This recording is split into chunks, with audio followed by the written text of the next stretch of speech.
fait que un jour, tu vas connaître la mort. Est-ce que tu penses à ça? Mes frères et mes soeurs, c'est à vous que je m'adresse. Est-ce que vous pensez à cela? Qu'un jour, vous devrez connaître la mort. Chacun de nous ici, à moins que le Seigneur vienne de notre vivant et que nous soyons vraiment préparés à sa rencontre. Et si ce n'est pas le cas, il nous faudra un jour connaître la mort. Vous me suivez? Oui. Vous suivez, non? Et je voudrais vous dire que pensez à cela. Vous aurez besoin d'un appui. Vous aurez besoin d'une force. Vous aurez besoin de quelqu'un pour vous conduire. Viens ici. Vous conduire jusque dans la mort. J'ai eu une expérience en 2011 où j'ai eu un accident de voiture. Je parle un peu, c'est une parole d'exhortation. Hein. Et je veux que vous puissiez considérer cela.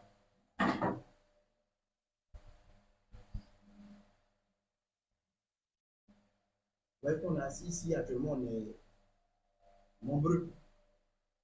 Mais si la mort vient sur quelqu'un tout de suite, tu vas te voir seul au milieu de tout le monde. Et je dis, tu as besoin d'avoir un appui pour traverser cette expérience de la mort. C'est quelque chose de très sérieux. Je voudrais inviter chacun de nous ici à y réfléchir sérieusement. Il ne faut pas simplement balancer les yeux et dire non, moi je crois en Jésus-Christ. Non. Il faut que ta foi là soit véritable, avec les fruits dignes de la repentance, de l'obéissance, de la régénération. Alors, effectivement, tu peux avoir de l'assurance pour affronter la mort. En 2011, comme je disais, j'ai eu un accident de voiture pendant que j'étais dans une vie d'insouciance. J'étais un étudiant. J'étais à Yamoussoukro, à l'INPHD. J'étais un étudiant insouciant. J'étais un étudiant boucantier en 2011.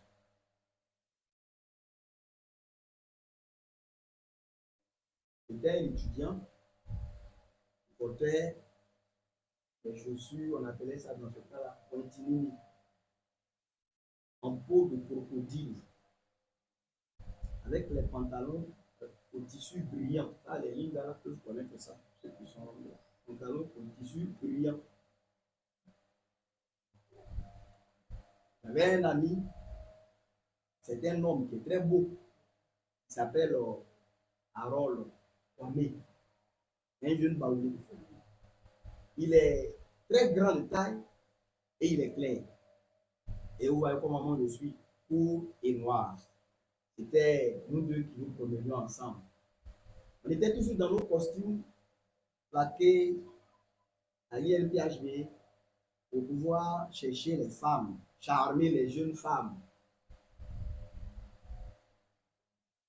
Mais j'étais insouciant, un jeune insouciant. J'étais là-bas, on nous donnait à manger, on nous donnait une bourse d'études, etc. Voilà. On sait que c'était ça la vie. Je vous dis que chacun de vous réfléchisse sincèrement à ce sujet important. Est-ce que tu es assis actuellement, es-tu prêt? Es-tu prête à affronter la mort? Est-ce que tu l'es? Et je vous assure que c'est quelque chose que vous pouvez prendre ça avec beaucoup de banalité. Non, oui, je le suis. Ceux même qui parlent vite comme ça, je ne crois pas que vous soyez suffisamment préparés. C'est quelque chose de très sérieux. Et ouais, dans ma vie insouciante, là, je finis pour dire, bon, vous savez qu'il y avait la crise, on va dire, post-électorale de 2010 dans notre pays. Là, certains étaient encore des enfants.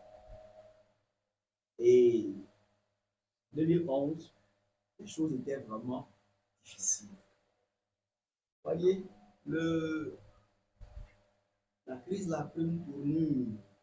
À un moment donné, nous étions à l'INPHB, on a entendu que les gens là, ils cherchaient, surtout les étudiants, Voilà, parce que avec tout ce qui se passait là, il semblait-il qu'il y avait des étudiants de l'université, on avait les miliciens, les gens, tout, tout, tout. Donc, nous, on était un peu effrayés. Vous savez ce que je vais vous dire, c'est que même le péché que vous aimez le plus, pour lequel aujourd'hui vous crachez sur la parole de Dieu, regardez-moi, vous tous, que je suis en train de dire, regardez-moi, ce péché-là, est-ce que vous savez que c'est parce que Dieu est bon que vous continuez même à pécher? C'est la bonne. Je n'ai pas dit que c'est Dieu qui vous fait pécher. Je dis c'est parce que Dieu est bon qu'il vous, qu'il vous donne même la liberté qui fait que vous continuez à pécher. Il y a des jeunes filles qui aiment les mini plaqués, bien plaqués et bien cool. C'est ça, non? On tire, tu es délivré en même temps de l'amour de mini. Tu es délivré quand on tire. Si on tire à côté de toi, tu vas jeter toutes tes mini. Tu vas tout jeter. C'est écrit dans l'Écriture. Au jour du carnage, au jour de la mort, au jour de la guerre. Tout ce, les gens vont jeter leur or, leur argent, vont jeter ça vous avez déjà lu ça, non? Aux chauves-souris, vont jeter ça ça veut dire que ce que tu prenais même pour pouvoir faire toute ta gloire là, dans ces jours de détresse là, mais tu vas tout jeter. Je dis que pendant ce temps, quand on a appris ces choses là, je me rappelle à l'INP dans notre classe, avant que ça arrive, il y avait beaucoup de débats de religion. Il y avait des bouddhistes, nous autres on est chrétiens, d'autres sont, ouais. Et bien, bon, moi j'étais un faux chrétien, je précise en ce moment-là. J'étais un faux chrétien en 2011. Voilà. Un faux chrétien. Qui a déjà lu le petit écrit ou bien réel la vidéo qui est nommé Quand je suis chrétien sans Christ? Qui a déjà lu ça? Voilà. C'est bon qu'il a écrit. Hein. Voilà.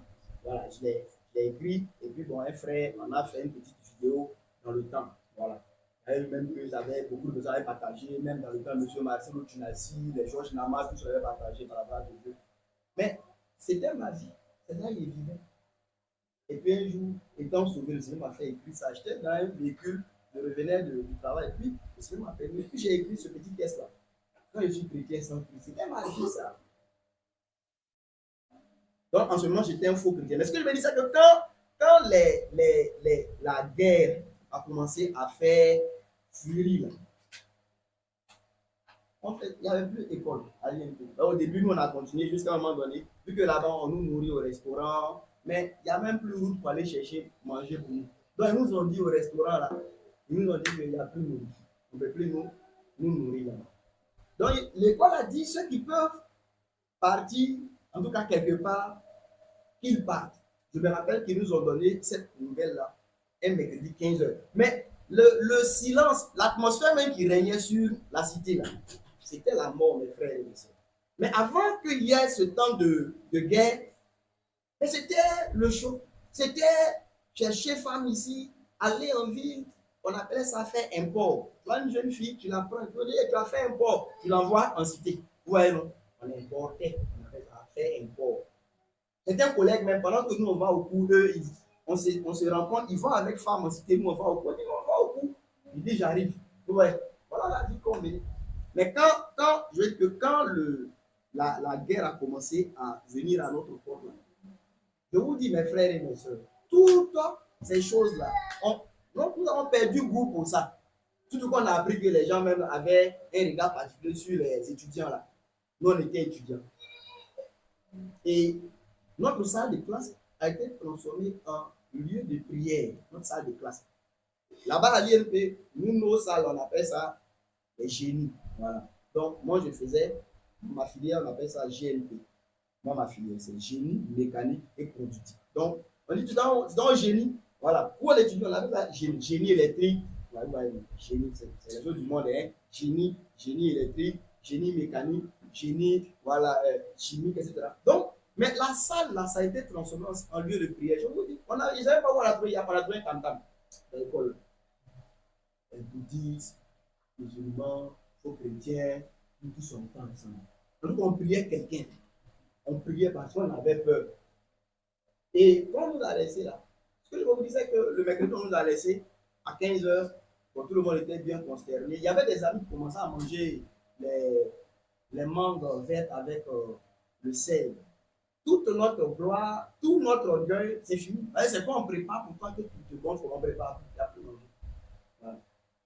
Donc, tout ce qui est manque dans les environs, là, ben, chacun se débrouille. Ceux qui pouvaient partir quelque part, et puis vous savez qu'en ce moment, il y avait eu beaucoup d'endroits qui étaient déjà des endroits chauds avec la guerre. Donc, plusieurs ne pouvaient pas partir quelque part.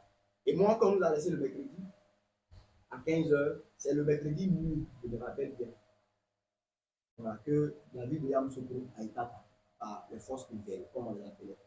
Donc, mais là-bas, mercredi nuit au jeudi, début journée, pour ceux qui peut-être ont eu l'information, les choses étaient déjà calmes. Parce que bon, les forces nouvelles avaient pris le contrôle déjà de la ville. Donc, les choses sont devenues calmes. C'est eux qui dirigeaient maintenant. Je me rappelle même que quelques-uns sont venus à l'INPHB et les étudiants, bon, hypocritement, sont allés les accueillir en riant, en sautant. Eux aussi, ils étaient tout contents. Parce que, voilà, on leur faisait visiter l'école pour dire que vraiment, voilà, mais parce que les gens se trouvaient dans l'obligation.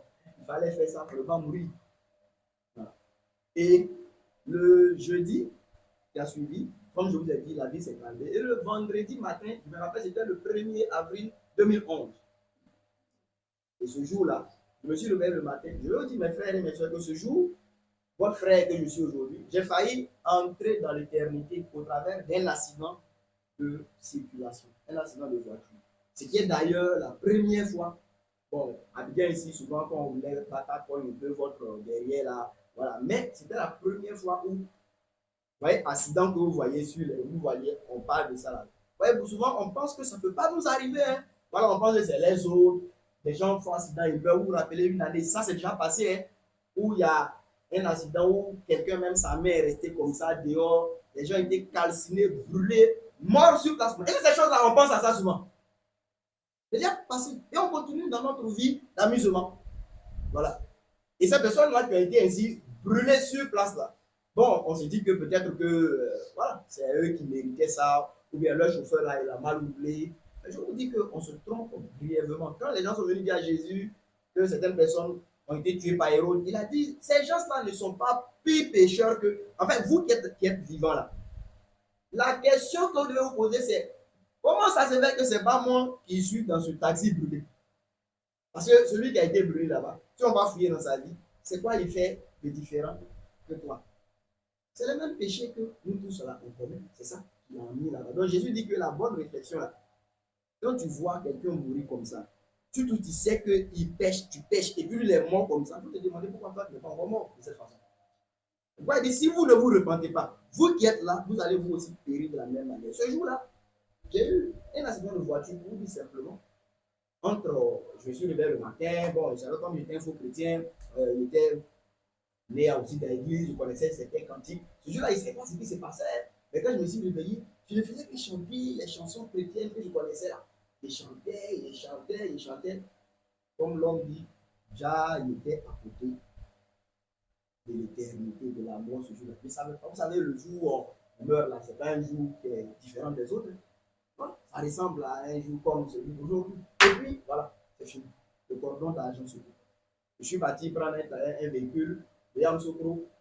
On est allé jusqu'à Tumodi, pour ceux qui connaissent, parce qu'il devait passer par Tumodi, Demboko, Bongouamou, il peut aller chez moi. Parce qu'à Abidjan, on ne pouvait pas venir ici. Les gens disaient qu'ils venaient jouer la finale à Abidjan ici, pour ceux qui sont. Et puis, bon, quelques 10 jours après, le 11 avril, notre ancien président avait été ainsi donc arrêté ici. Donc, moi, c'était le 1er avril, vendredi, 10 jours avant l'arrestation de l'ancien président. Donc, j'ai eu l'occasion. J'ai pris un véhicule de Yamoussoukro. On arrivait à Tumodi, à leur gare. Le véhicule est resté là, les gens ont mangé, tout. Et puis, en Tumodi et puis Demboko, pendant que nous étions en train de partir, on a connu un accident de voiture vraiment grave, très grave. Voilà. Donc, on était dans les véhicules, les YAS, là, les petites voitures appelées YAS. Et pendant que nous étions en train de partir, pendant ce moment, beaucoup de personnes fuyaient là où ils étaient pour se rendre peut-être dans un endroit mieux. Donc, il me rappelle qu'il y a une femme même qui est montée presque avec tous ces bagages de déménagement carrément sur ce YAS-là. Donc, vous pouvez imaginer, c'était surchargé avec les gens dedans, tout son bagage. Mais en même temps, le monsieur également, il roulait à vive allure. Et quelque part, entre Tumo et Demboko, ce dont je me rappelle, parce que je pense que le Seigneur m'a permis de voir ça. Et en ce moment, j'étais un jeune homme totalement perdu. Comme je vous dis, j'étais juste un chrétien de nom, un faux chrétien. D'ailleurs, même pendant cette crise-là, je partais au village avec quand même des pantalons brillants, avec mes continini. J'espérais quand même là-bas encore, voyez, même dans ce péché-là, qui était un endroit compliqué, pour aller où c'est moins compliqué, pour continuer à faire, voilà, ma vie de péché là-bas. Et en route, je vous ai dit que on a connu un accident de voiture. Je crois qu'à un moment donné, la voiture, là, pendant qu'elle roulait en train, est tombée dans une sorte de ravin. En tout cas, pas de ravin, des gros trous, en tout cas sur la route. Là. La voiture est rentrée dans un trou. Et quand elle est rentrée, c'est ce que j'ai vu après. Ce qu'on appelle l'essieu, c'est les fers qui relient les roues. Là. Voilà. Celui de derrière, je crois sur le côté droit, ça s'est cassé. Pendant que la voiture était en plein. C'est cassé. En tout cas, je ne vais pas genre agrémenter pour pouvoir faire joli. Mais ce dont je me rappelle, c'est que le véhicule là, en tout cas, a tourné sur elle au moins une, deux fois. Voilà. Et puis, on est rentré dans la brousse avec toute la vitesse avec laquelle on voulait quitter la route, rentrer dans la brousse.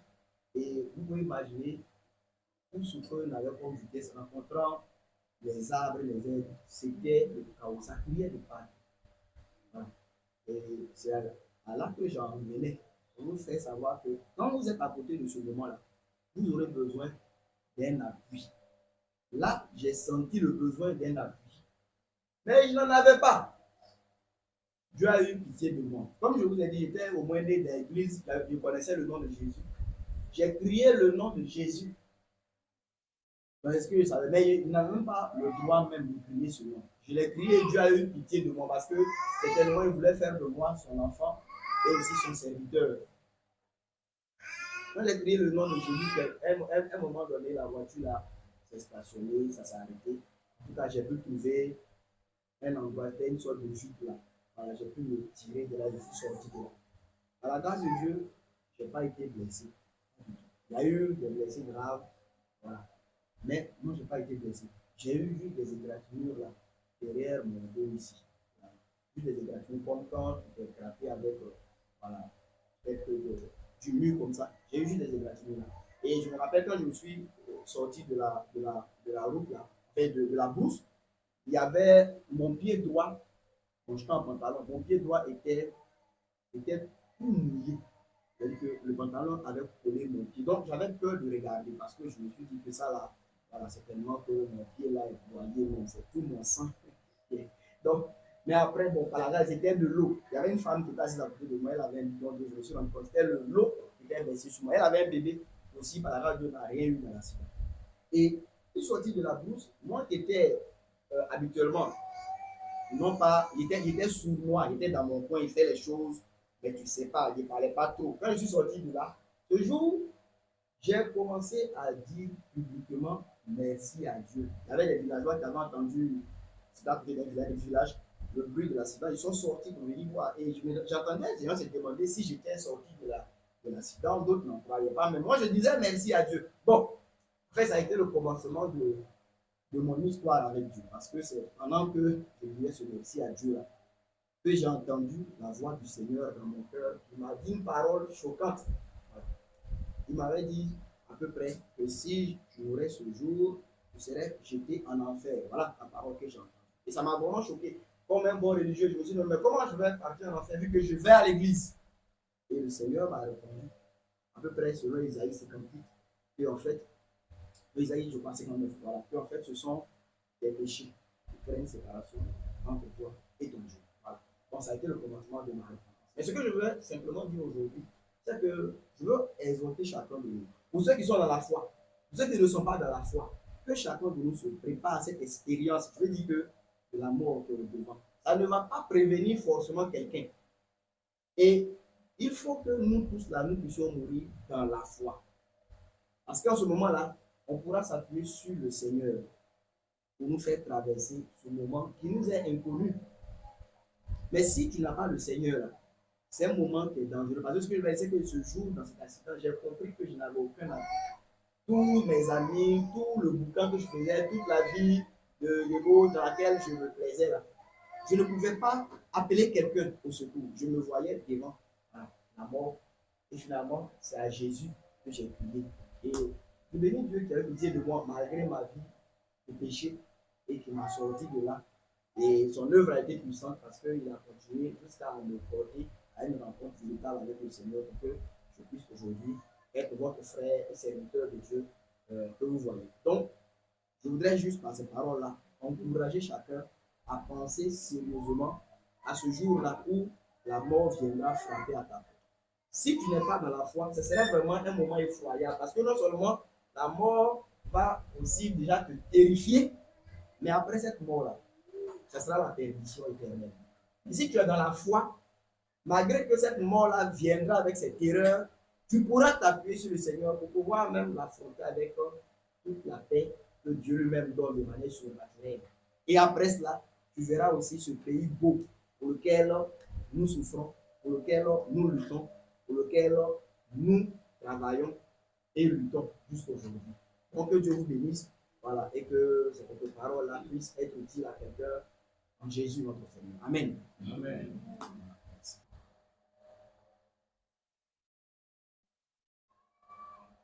Nous avions vendredi commencé à parler d'un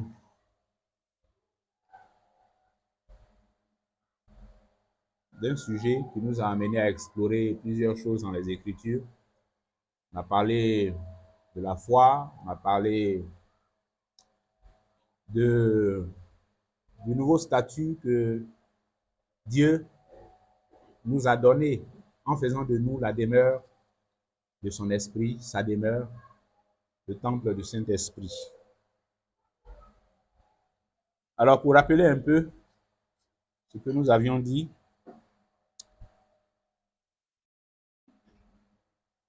on a vu dans les Écritures comment l'Éternel, notre Créateur, valorise le corps qu'il nous a donné. Comment il valorise le corps qu'il nous a donné. Les Écritures disent déjà que Dieu vit à un moment donné que tout ce qu'il a fait était très bon. Et dans tout ce qu'il avait fait là, eh bien, il y avait en bonne place l'homme qu'il a créé, tiré de la poussière, mais également qu'il a insufflé le souffle de vie. Ainsi, l'homme devint une âme vivante. Donc, oui, les Écritures nous disent clairement que l'homme a cette double nature, physique et spirituelle, et que, effectivement, tout ce qui est spirituel en nous est ce qui a effectivement plus de valeur. Mais ça n'empêche pas que le corps matériel, physique que Dieu nous a donné participe à recevoir la révélation que Dieu nous donne de lui. Voilà. Et Dieu valorise le corps qu'il nous a donné en faisant de notre corps le temple de son esprit. Notre corps, disent les Écritures, est le temple du Saint-Esprit. Et ça fait que, en dépit de ce que le corps physique là peut avoir des limites, et il en a, il a des faiblesses et tout cela, mais ça n'empêche pas que c'est dans ce corps limité, ce corps faible, je dirais ce corps mortel, ce corps qui est appelé à retourner à la poussière quand la mort frappe, c'est ce corps-là que quand même Dieu a choisi pour en faire sa demeure et que les Écritures nous présentent comme étant le temple du Saint-Esprit. Mais vous voyez, le corps, on l'avait dit également, participe à manifester la gloire de Dieu. Parce que quand on considère les ouvrages que Dieu a réalisés, et quand on prend particulièrement le corps de l'homme, c'est une machine extraordinaire, une machine formidable, tellement profonde que, et là on ne parle même pas encore de choses spirituelles, rien que dans la dimension physique de ce que nous sommes, les hommes ont fait du corps humain l'objet de leurs études approfondies. Les différentes sections qui composent les sciences médicales, il y en a plein. Mais tout ça, c'est pour étudier le corps de l'homme, comment il est constitué, comment il fonctionne, comment on le répare, ou comment on essaie de le réparer quand il tombe en panne, quand il dysfonctionne. C'est ça, les sciences médicales, la médecine. Mais tout ça, ça révèle la grande intelligence et la grande sagesse de celui qui a créé cette machine formidable, là, comme j'aime l'appeler. C'est quelque chose d'extraordinaire, le corps de l'homme. Alors, on comprend pourquoi, à un moment donné, le Créateur considère que c'en est assez que des bâtiments physiques soient considérés comme la demeure qui est digne de me recevoir. C'en est assez que un tabernacle, oui, que lui-même a donné instruction de dresser, soit ce qui va servir de demeure à sa présence. C'en est assez que un temple, aussi somptueux soit-il, comme le temple que Salomon a bâti, ce temple glorieux dont nous avons une description tellement élogieuse dans les Écritures, c'en est assez que ce bâtiment fait de main d'homme puisse être le bâtiment qui va abriter la présence de l'Éternel. C'en est assez. Et c'est comme ça que nous sommes passés du tabernacle au temple et du temple à l'époque d'aujourd'hui où c'est nous, le temple de Dieu, notre corps, ce corps qui a été fabriqué, qui a été tissé par l'Éternel lui-même. Comme disent les Écritures, c'est lui qui tisse l'enfant dans le sein maternel, c'est Dieu. Oh, pendant que j'étais encore une masse informe, tu me connaissais. Voilà le mystère du corps de l'homme que Dieu façonne, que Dieu tisse par sa grande puissance et son grand pouvoir. Vous savez, aujourd'hui, les scientifiques, ils ont découvert beaucoup de choses. Et j'aime bien cette expression. Ça a l'avantage d'humilier un peu les hommes, ceux qu'on appelle les savants. Ils ne font que découvrir ce qui existait déjà. Voilà, que Dieu avait déjà établi, mais l'ignorance et l'aveuglement faisaient que, bon, les hommes limités n'en avaient pas connaissance. Et puis arrivé un moment où, bon, de réflexion en réflexion, d'étude en étude, les hommes finissent par découvrir. Et je crois que les hommes découvrent ce que Dieu leur permet de découvrir. Donc, ils finissent par faire des découvertes. Et c'est comme ça. Mais, en dépit de ça, vous voyez, la vie reste un mystère. Et quand je dis la vie, je ne parle même pas encore de la dimension spirituelle de la vie. Je parle de la vie biologique même. La vie des hommes, la vie des plantes, la vie des animaux, la vie. C'est-à-dire le principe vivant, le vivant là. Ça reste un mystère. Ça reste un mystère. Mais on comprend pourquoi ça reste un mystère, parce que la vie, c'est Dieu. Dieu, c'est la vie. C'est Dieu qui est la vie.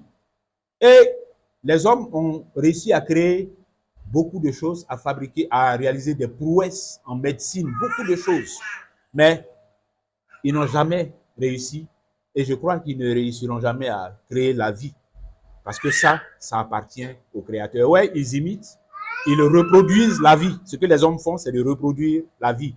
Voilà. Quand on prend une graine et qu'on la met en terre, bon, la graine, elle va suivre un cycle de reproduction, elle va se développer et puis, voilà, se transformer en plusieurs autres graines. Et c'est la vie qui se multiplie. Mais ce n'est pas la vie qui a été créée, c'est la vie qui s'est multipliée. On a pris quelque chose qui était déjà vivant, qui avait la vie en lui, et puis on l'a mis dans les conditions pour qu'il se multiplie. Donc la vie jusqu'à aujourd'hui reste un mystère. La vie qui est en nous, la vie qui, voilà, qui, quand les Écritures disent que Dieu a soufflé dans l'homme qu'il avait façonné de la terre et que l'homme devint une âme vivante, eh bien, cette vie-là qui a commencé dans l'homme, ça reste un mystère. Ça reste un mystère pour la connaissance limitée des hommes jusqu'à ce jour. Mais vous voyez, ce bâtiment, hein, cet ouvrage qui a été tissé par les mains du Créateur lui-même et qui demeure quelque chose de beaucoup, d'infiniment plus mystérieux que le tabernacle, que les temples qui ont pu être bâtis, eh bien, c'est ça que Dieu a choisi. C'est ça qu'il s'est choisi comme demeure pour habiter dedans. Notre corps est le temple du Saint-Esprit. Voilà ce que les Écritures nous disent. Parole tellement profonde et remplie de mystères, bien-aimés. Parole tellement profonde que par moments même ça nous dépasse, à tel point que on n'arrive pas à réaliser la profondeur de cette déclaration que Paul a faite en s'adressant initialement à nos frères de Corinthe. Ne savez-vous pas que votre corps est le temple du Saint-Esprit, que l'Esprit de Dieu habite en vous? L'Esprit de Dieu habite en nous, bien-aimés. C'est ça que les Écritures nous disent. L'Esprit de Dieu habite en nous. Et ça, on en a parlé. On a parlé déjà vendredi dernier. Et vous voyez, ce que nous avions dit également, c'est que quand nous regardons le témoignage des anciens, qui eux ont connu l'époque où la présence de Dieu, l'habitation de Dieu, c'était dans un bâtiment, le tabernacle, ensuite le bâtiment, le temple. Ceux-là, quand nous voyons les témoignages dans les Écritures, on voit à quel point ces gens-là, qui nous ont dévancés dans le chemin que Dieu leur a fait parcourir, ces gens-là, regardons dans les Écritures comment ils avaient une révérence pour ce lieu. On ne va pas au temple pour faire n'importe quoi. Comment? Mais on ne va pas au temple pour faire n'importe quoi. Pourquoi? À cause du Dieu qui l'habite. C'est pour ça qu'on ne va pas au temple pour faire n'importe quoi. C'est pour ça qu'on n'allait pas dans le tabernacle et puis n'importe qui n'entrait pas là-bas. N'importe qui n'entrait pas n'importe où là-bas. Mais regardez comment ces personnes-là respectaient et révéraient et avec une crainte respectueuse pour ce lieu, pour l'usage qui était fait de ce lieu, pour la façon dont on se comportait dans ce lieu. Regardez tout le rituel qui entourait les personnes qui étaient les seules habilitées à entrer dans certains compartiments de cet espace qui habitait la présence de Dieu, parce que tous les mouvements qui se faisaient là convergeaient vers un lieu principal qui était appelé le lieu très saint, le Saint des Saints, dans lequel se trouvait matérialisée physiquement la présence d'Adonai par le coffre de l'Alliance et puis tous les symboles qu'il renfermait. Mais regardez comment ces gens-là se comportaient. Bon, regardons par exemple l'arche de l'Alliance. Quand l'arche de l'Alliance sort et arrive quelque part, mais c'est l'euphorie. Et n'importe qui ne fait pas n'importe quoi dans la présence de l'arche de l'Alliance. Donc, bien aimé, quand nous regardons la façon dont ces personnes-là avaient de la considération pour ce lieu qui était le tabernacle et qui ensuite est devenu le temple, parce que ce lieu-là était le lieu de l'habitation de Dieu. Mais aujourd'hui, quand les Écritures nous disent simplement comme ça que désormais, ce n'est ni le tabernacle ni le temple, mais c'est vous qui êtes l'habitation de Dieu, la demeure de Dieu, l'Esprit de Dieu habite en nous. Habite en nous. Bon, je pense que notre révérence et notre considération pour ce privilège-là doit dépasser le témoignage des anciens hein, qui, eux, s'extasiaient simplement devant un bâtiment qui était là. Ils s'extasiaient devant des choses matérielles, des choses physiques qui leur étaient extérieures. Mais aujourd'hui, l'Esprit de Dieu, c'est en nous. C'est nous qui portons la présence de Dieu en nous. C'est nous qui portons l'Esprit de Dieu en nous. C'est en nous qu'il a choisi de venir habiter. Et ça appelle un comportement, ça appelle une attitude, ça appelle de la révérence, ça appelle de la considération dans notre façon de nous regarder nous-mêmes en rapport avec ce privilège que Dieu nous a accordé en faisant de nous son temple, l'habitation du Dieu vivant. Amen. Amen.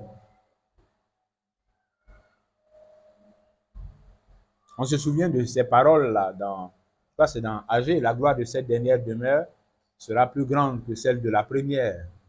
Je dis, nous, on est pleinement en droit de le dire.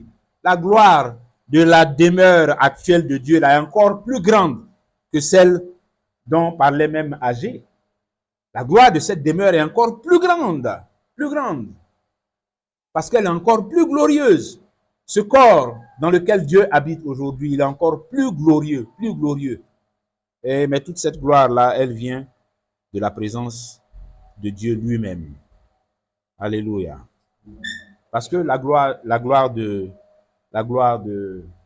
cette demeure, quand Agé parlait comme ça, c'était, je dis, si on enlève la présence de Dieu dans le temple, là, c'est fini, il n'y a plus rien. Ce n'est qu'un bâtiment banal. C'est à cause de celui qui l'habite là que ce temple est grand. Comme le Seigneur Jésus disait aux scribes et pharisiens, à qui il disait que vous dites que si quelqu'un jure par le temple, ce n'est rien. Mais s'il jure par l'or du temple, là, il est engagé. Il est insensé. Avec lequel est le plus grand? C'est l'or ou bien le temple qui sanctifie l'or. Donc, ce n'est pas les murs dorés que Salomon a bâtis. Ce n'est pas dans ça que se trouvait la véritable gloire du temple. Ce n'est pas les peaux de dauphin que Moïse a pris pour recouvrir le tabernacle. Ce n'est pas dans ça que se trouvait la véritable gloire de ce tabernacle-là. Non, ce n'est pas les peaux de dauphin là qui attiraient la gloire de l'Éternel quand Moïse entrait là-bas, au point où son visage, au moment où il sortait, était radieux, au point qu'on ne pouvait même pas le regarder en face. Ce n'est pas les peaux de dauphin et de chèvre qui faisaient ça. C'est la présence de l'Éternel dans le tabernacle. C'est la présence de l'Éternel dans son temple qui rend le temple glorieux et non pas l'or, bien-aimé. Donc nous, aujourd'hui, je dis, si nous disons que le corps que nous avons aujourd'hui, est un corps qui hérite de cette gloire-là par la présence de Dieu. Qui hérite de cette gloire par la présence de Dieu, par la présence de l'Esprit de Dieu qui nous habite, que nous portons en nous. Ça veut dire que nous avons un corps avec lequel il ne faut pas badiner, il ne faut pas le minimiser, il ne faut pas le banaliser. Ce corps-là, parce que c'est lui que Dieu s'est choisi aujourd'hui là, pour que ça soit son temple. Amen. Amen. Et puis, toujours faisant cette comparaison avec le temple, nous avons relevé que pour la construction du temple, du tabernacle d'abord, ensuite du temple, de Moïse à David, eh bien, ces deux choses-là se sont faites selon les instructions qui ont été données par l'Éternel. Ce n'est pas Moïse qui a dessiné lui-même le plan du tabernacle et puis qui allait l'exécuter. Ce n'est pas Moïse qui s'est assis quelque part, qui a réfléchi et puis qui a dit, bon, non. Ce n'est pas non plus David qui s'est assis et puis qui a dit, bon, mon fils Salomon, voilà comment tu vas faire, tu vas faire ci, tu vas faire ça. Non. Les Écritures nous disent clairement qu'à Moïse, il a été dit, fais exactement selon le modèle qui t'a été révélé. David également dit à Salomon que les plans que je suis en train de te montrer, de t'expliquer comment tu vas construire le temple, ce n'est pas dans ma tête, c'est quitté. Hein. Ce sont des plans que l'Éternel lui-même m'a montrés. C'est ça que je suis en train de te transmettre. Donc, ce principe-là, de ces deux étapes de construction de la demeure de Dieu, c'est un principe qui se retrouve bâti selon l'instruction qui a été reçue du Seigneur lui-même et non pas selon la volonté d'un homme, selon les idées qu'un homme aurait pu librement même ajouter, hein, pleinement. On l'a dit aussi qu'il pouvait faire des modifications, ajouter des trucs quelque part là-bas pour enjoliver. Et ça aurait été peut-être plus chic, peut-être. Ça aurait été peut-être plus gai, peut-être. Hein? Mon frère me faisait remarquer que dans le lieu saint, par exemple, c'est le chandelier qui éclaire là-bas. Hein? À part ça, il n'y a pas une autre lumière dedans.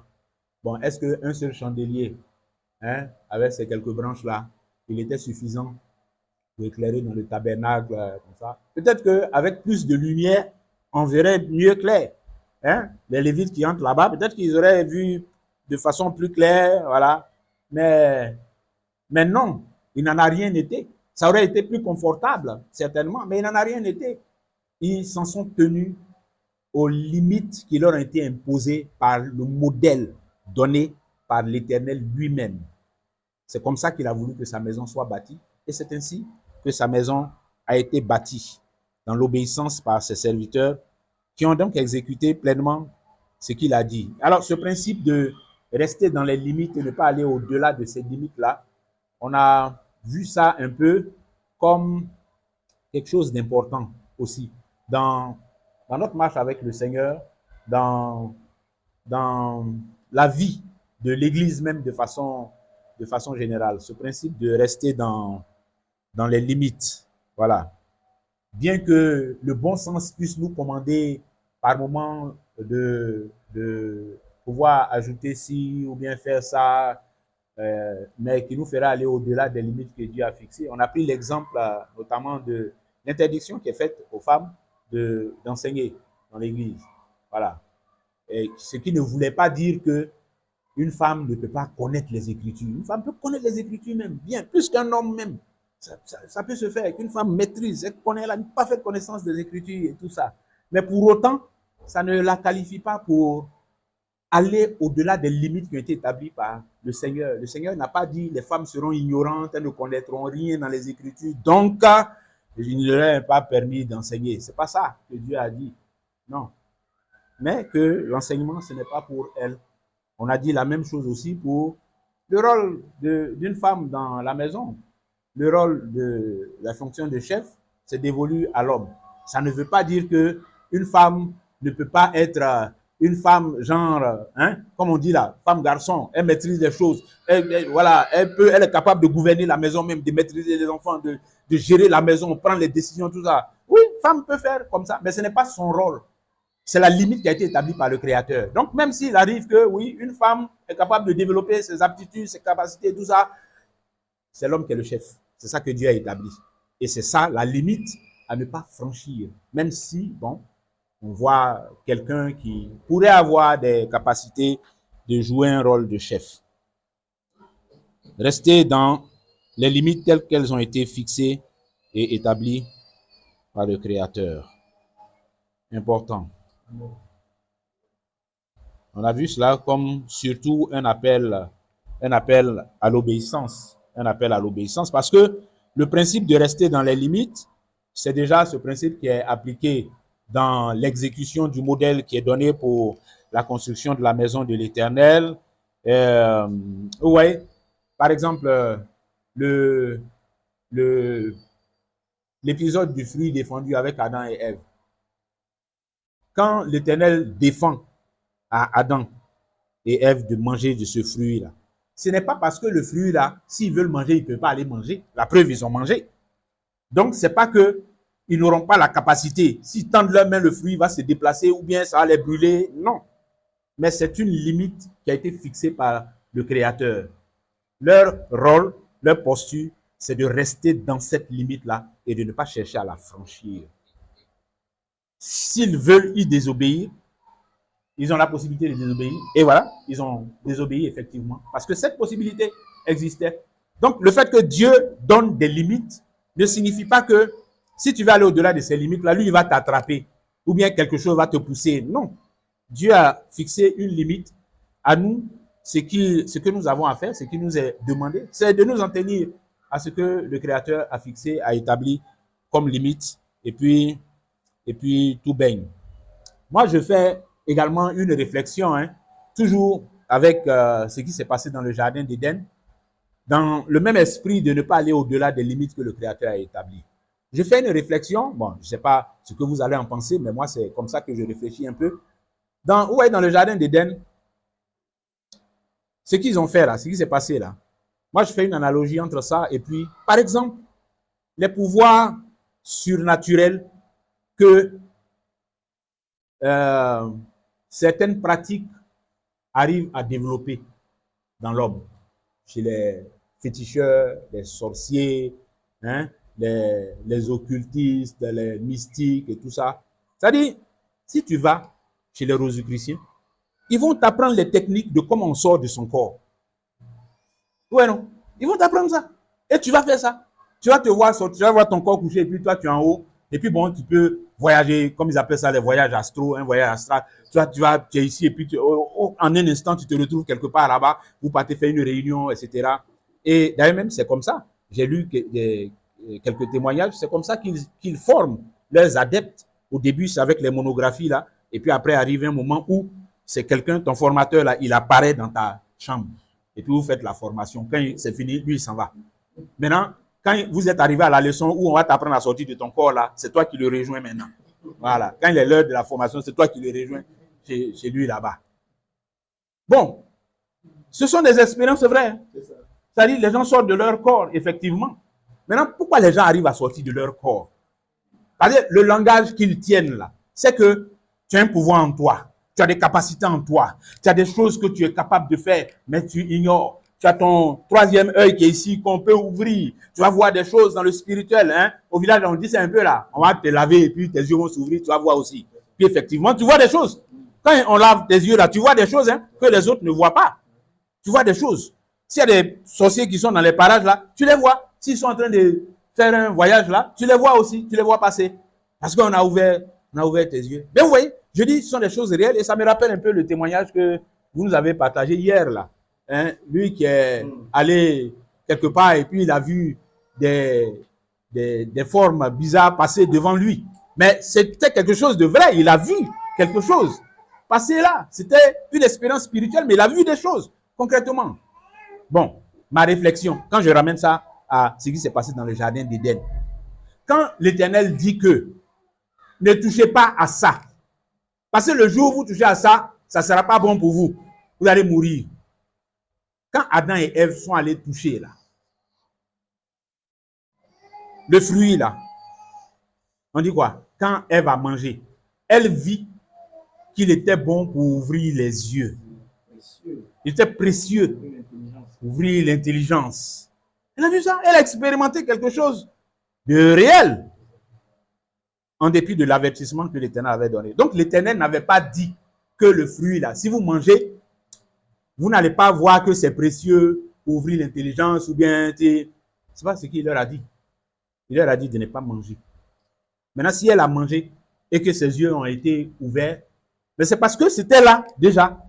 Donc je dis, je fais un parallèle pour dire que quand on dit, ouais, on sort du corps, oui, bon, ça peut être des choses également, effectivement, que Dieu a disposées ainsi, hein, mais qu'il ne nous appartient pas de toucher. Qu'il ne nous appartient pas de toucher. Si le Seigneur veut que nous puissions faire des choses surnaturelles comme ça, il nous accorde ce qu'on appelle les dons spirituels. C'est à travers les dons spirituels là que Dieu nous utilise pour faire son travail dans le surnaturel, dans cette dimension-là. Maintenant, les fraudeurs passent outre et puis ils trouvent d'autres moyens avec l'assistance de leur père, le diable, qui lui a la connaissance de ces choses-là, qui sait que effectivement il y a ces pouvoirs-là qui existent effectivement et que bon, on va mélanger un peu les choses-là en permettant à ces gens de les activer, de les utiliser et tout ça. Voilà, donc c'est important. Les limites que le Créateur établit, ce ne sont pas des limites forcément pour dire que vous ne pouvez pas, ou bien ça n'existe pas, ou bien si vous voulez toucher à ça, vous ne pourrez pas. Vous pourrez toucher si vous voulez. Si vous voulez entrer dans ça, vous pourrez entrer là-dedans. Mais vous aurez franchi une limite que le Créateur aura fixée. Et pour terminer avec le rappel, revenant sur la question des femmes, toujours avec l'affaire de limite là. Vous voyez, l'interdiction d'enseigner qui est une limite pour les femmes dans l'Église ne doit pas être vécue par les sœurs comme une frustration. Comme si, bon, elles sont empêchées de faire des choses. C'est une mauvaise lecture de cette limite qui a été posée par le Créateur. C'est une mauvaise lecture parce que, on l'a dit et je le rappelle, cette interdiction-là, c'est vrai que ça a été formulé pour les femmes de façon explicite, mais ça existe aussi même pour des frères. Vous voyez, ce n'est pas tous les frères qui sont appelés à enseigner dans l'Église. Donc, il y a des frères à qui on peut dire non, tu n'as rien à voir avec l'enseignement. Donc, libère-toi de ça, ce n'est pas ton travail. Donc, ça existe aussi pour des frères. Maintenant, est-ce que pour autant, c'est la limite là qu'on va regarder comme une infamie au point de se laisser maintenant, on est découragé dans l'église là et on dit femme n'enseigne pas, oh, donc on dit quoi, oh, on dit femme n'a qu'à se taire, donc on va faire quoi. Donc, si femme n'enseigne pas et puis elle ne prend pas la parole au milieu de l'assemblée pendant qu'on est réunis, ça veut dire que femme n'est rien, femme ne fait rien. Dans l'église, la femme vaut rien, femme n'a pas d'importance. C'est une mauvaise lecture. Parce que travail qui est dans l'église là, c'est sur ça que j'ai terminé la dernière fois. Travail qui est dans l'église là, ce n'est pas que ça, hein. Ce n'est pas que ça. Travail dans lequel, dans l'église, on peut trouver homme avec femme là. Il y en a beaucoup. Et ça, c'est important. Je tenais à attirer l'attention des uns et des autres là-dessus, mais en particulier l'attention des sœurs.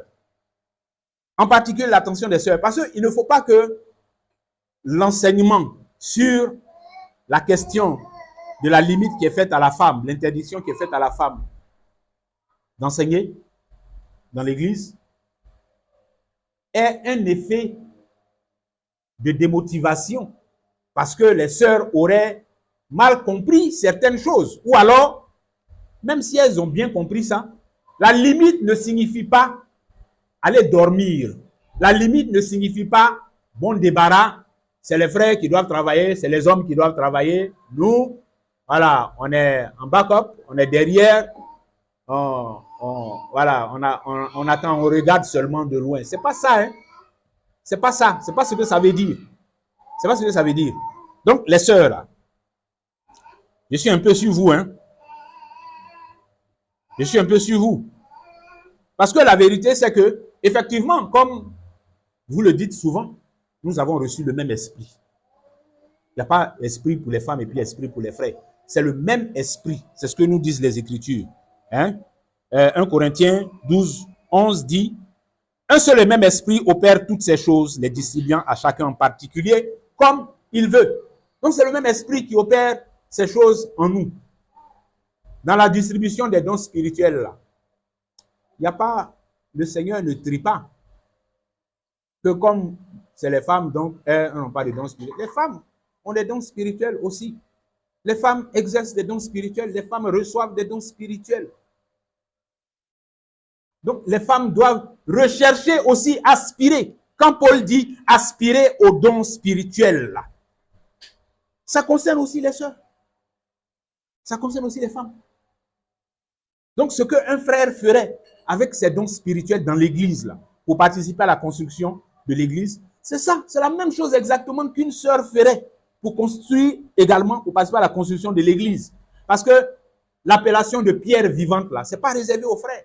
C'est nous tous convertis, là, qui sommes des pierres vivantes, ajoutées à l'édifice pour former une maison spirituelle. C'est nous tous. C'est nous tous. Donc les sœurs, je vous interpelle, mais pas seulement les sœurs, les frères également. Regardez, quand vous lisez ce que Paul dit à Timothée, il parle à Timothée, où est les personnes à qui il se réfère en parlant un peu, en faisant l'histoire un peu de la vie spirituelle de Timothée. Il ne cite même pas garçon dedans. Hein. Il cite son aïeul Loïs, et puis il cite sa mère Eunice,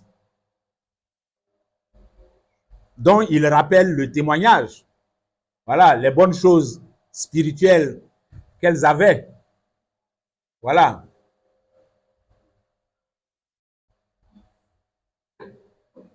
Amen. Amen. Tout ça pour dire que les sœurs là, regardez par exemple, quand une sœur est devenue mère, mais c'est un ministère. La maternité. Non.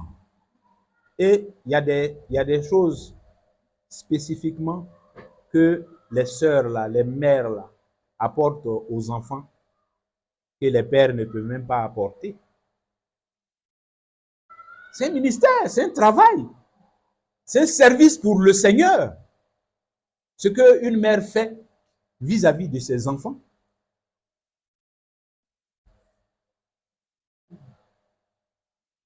Donc, on ne peut pas voir ça et puis faire comme si, bon, on n'a pas grand-chose à faire. Bon, on me dira, bon, et nous qui ne sommes pas mères là. Attends, on va finir les mères d'abord. Avant de devenir mère même, on est femme, on est épouse. Mais voici encore. Voici encore. Vous avez vu comment on a passé 3 mois ou bien 4 mois à parler de travail de l'homme dans le foyer et de la femme dans le foyer. Pendant 3 mois. Mais c'est beaucoup de choses qu'on a brassées là. Hein? Et des choses qu'on aurait pu encore approfondir et encore, et parler de ce qu'une femme remplie de l'esprit apporte à son foyer, apporte à son conjoint, à son mari, apporte à ses enfants, parce qu'elle est remplie de l'esprit. Tout ça là, c'est le travail de Dieu. Tout ça, c'est le travail de Dieu là, c'est pas seulement dans l'église, C'est pas seulement quand l'église est assemblée. C'est pas seulement ça. Et puis, je ramène ça même à un niveau plus simple encore. Simplement en tant que sœur même, toutes les recommandations, les instructions qui sont données dans les Écritures concernant la vie communautaire, la vie dans l'Église, là, nos rapports entre nous, toutes les recommandations qui sont faites, les instructions qui sont données, ça n'engage pas seulement des frères, ça engage les frères et les sœurs. Ça engage les frères et les sœurs. Parce que on n'a pas besoin d'être un frère pour pouvoir exhorter quelqu'un, pour pouvoir encourager quelqu'un, pour pouvoir consoler quelqu'un. On n'a pas besoin d'être pour pouvoir prier pour quelqu'un. Ça ne demande pas d'être un frère. C'est valable pour nous tous. C'est valable pour nous tous. Donc, ce que je peux apporter en tant que sœur, à ma sœur et même à mon frère, tout ça, ça participe à l'œuvre. Ça participe à construire la maison de l'Éternel. Donc, c'est important. Ce n'est pas normal que les sœurs se mettent dans une posture d'oisiveté ou bien de se minimiser ou bien non, pas du tout. C'est une mauvaise lecture de ce que les Écritures disent concernant la place de la femme dans l'Église. C'est une mauvaise lecture. À aucun moment, ça ne peut être interprété comme quelque chose qui rabaisse la femme, qui la relègue à un... Il n'y a pas de relégation ici. Et tout ce que nous sommes en train de citer là, qui fait ça? Tout ce qu'on est en train de citer là, qui va faire ça? Si personne ne fait. Donc, bien aimé, tout ça, ce sont des choses dont il faut avoir conscience. Que l'Éternel fixe des limites ne signifie pas que, bon, le but de ces limites-là, c'est d'éteindre ou bien de rabaisser ou bien... Non. Notre Dieu est un Dieu d'ordre. Il est souverain. C'est à lui qu'il appartient d'établir l'ordre comme il veut. Nous, notre part, c'est de suivre cet ordre-là. Et puis tout ira bien. Amen. Amen. Voilà.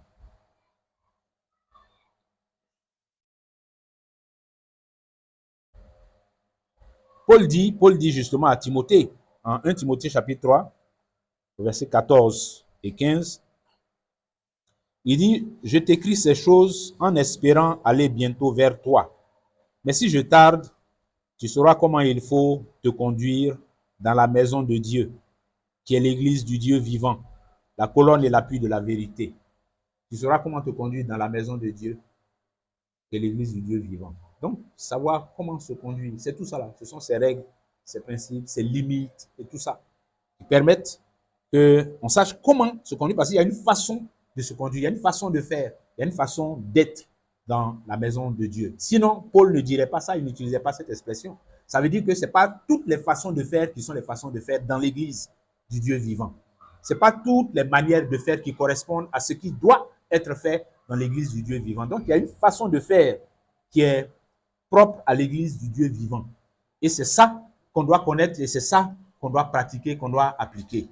Donc, il dit à Timothée, afin que tu saches comment te conduire dans la maison du Dieu vivant. Amen. Amen. Donc, vous voyez, c'est justement pourquoi, quand Dieu donne instruction sur comment bâtir sa maison, il donne un modèle. Parce qu'il y a une façon de le faire. Il y a une façon dont sa maison doit être. Donc, il donne un modèle. Et c'est important que nous, voyez, nous puissions rester dans ce modèle. C'est un modèle qui montre comment l'Église, dans son ensemble, je dis un modèle qui montre, en faisant référence au modèle qu'on a avec les apôtres, hein, la vie que les apôtres ont menée, ce dont Paul faisait part à Timothée, quand il dit afin que tu saches comment se conduire dans la maison de Dieu. Là. Ce qu'il a appris à Timothée, qui est comment on se conduit dans la maison de Dieu. Là. C'est ça le modèle d'après lequel nous également, nous devons marcher. C'est ça le modèle que nous devons suivre également. C'est lui que nous devons appliquer dans l'Église, qui est la maison du Dieu vivant. C'est cela. Alors donc, dans ce modèle, donc, on voit on voit l'Église vivre de façon communautaire, mais on voit également les frères, on voit les disciples vivre leur foi individuellement, comment ils vivent leur foi. On a également des instructions sur comment, en tant que disciples, nous devons vivre notre foi individuellement. Notamment, une vie de foi qui est centrée sur Christ. Une vie de foi qui est centrée sur Christ. Donc, comment vivre, comment se conduire dans la maison du Dieu vivant, dans l'église qui est la maison du Dieu vivant? Comment vivre notre vie d'église, notre vie de chrétien, notre foi? C'est une vie de foi qui est centrée sur Christ. Ça veut dire que quand nous vivons là, il faut que ça soit toujours dans notre esprit et que nous nous appliquons à, si jamais on s'est rendu compte qu'on est en train de s'éloigner de ça, eh bien qu'on revienne là, parce qu'il faut que notre vie soit centrée sur Christ, pas sur autre chose, pas sur nos belles idées, pas sur nos conceptions, bien notre perception, mais sur Christ. C'est sur Christ que notre vie doit être centrée, notre foi doit être centrée sur Christ. Donc ce n'est pas une foi vague ou bien une foi qui embrasse tout, mais une foi qui est centrée sur Christ. Amen. Amen. Voilà.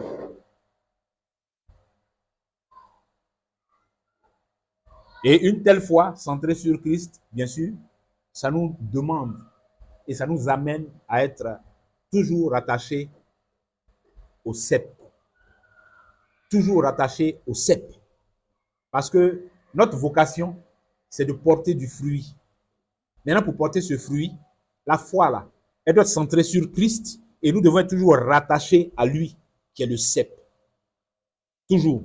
C'est-à-dire, quand nous recherchons une santé spirituelle, une santé dans notre foi, de la restauration, être restauré dans notre foi, c'est ça là que nous ne devons pas perdre de vue.